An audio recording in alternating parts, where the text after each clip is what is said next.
Hi there, it's Kristen from k.becca, and today we're going to be making a colorful jingle bell wreath. But before we get started, let's talk wire. For this project, we'll be using 16 gauge wire, which you can find at the hardware store. Sometimes you can also find it with the picture hanging wire at a big box store, which is where I found it. If you look for it with the picture hanging wire, be sure to steer clear of the braided types of wire that are commonly used to hang pictures. Those types of wires are made to be flexible and they won't work for a project like this. You'll need 16 gauge stainless steel or galvanized steel wire. If you're going to be hanging your wreath in a place where it's exposed to the elements, go with stainless steel because galvanized steel has a coating on it that can break down over time if exposed to wet and cold. I'll be hanging my wreath indoors, so using galvanized wire won't be a problem. Another thing to keep in mind is that all 16 gauge wires are not created equal, which is something I hadn't really thought about before this project.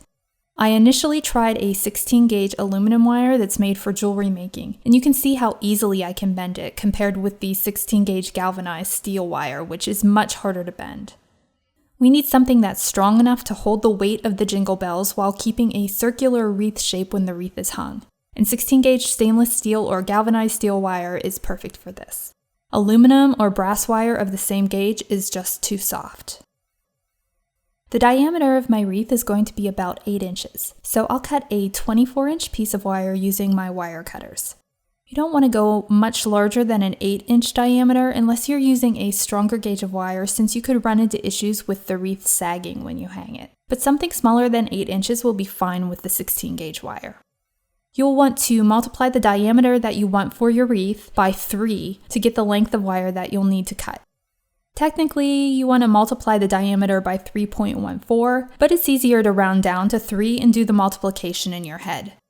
You'll still get basically the size wreath that you want, and you won't need a calculator.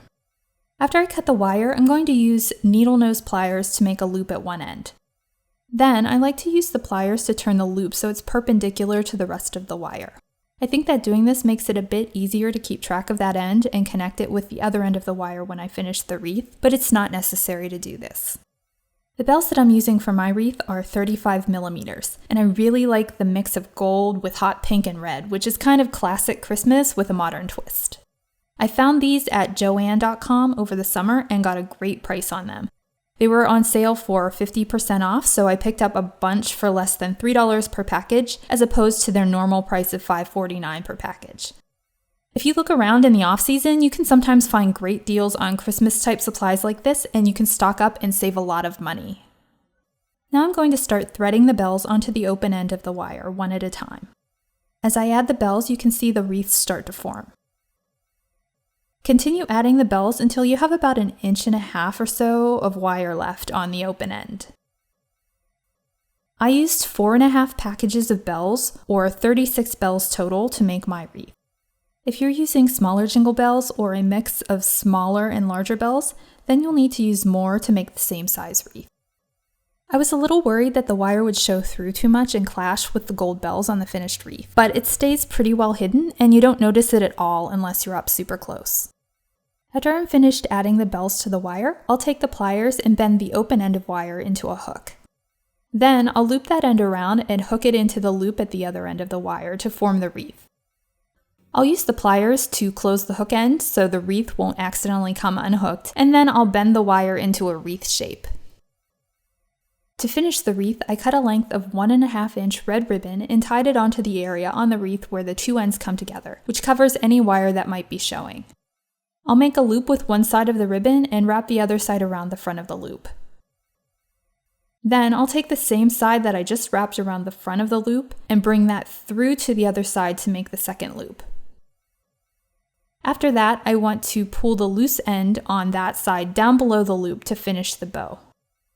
From there, I'll just adjust the bow until I'm happy with how it looks, and to finish, I'll trim the loose ends of ribbon at an angle. Jingle bell wreaths are an easy way to add a bright and elegant touch to any Christmas decor. I hung mine on one of the doors in my dining room, and I have enough bells left over that I think I'm going to make a second wreath to hang on another door because I love how it brightens up the space.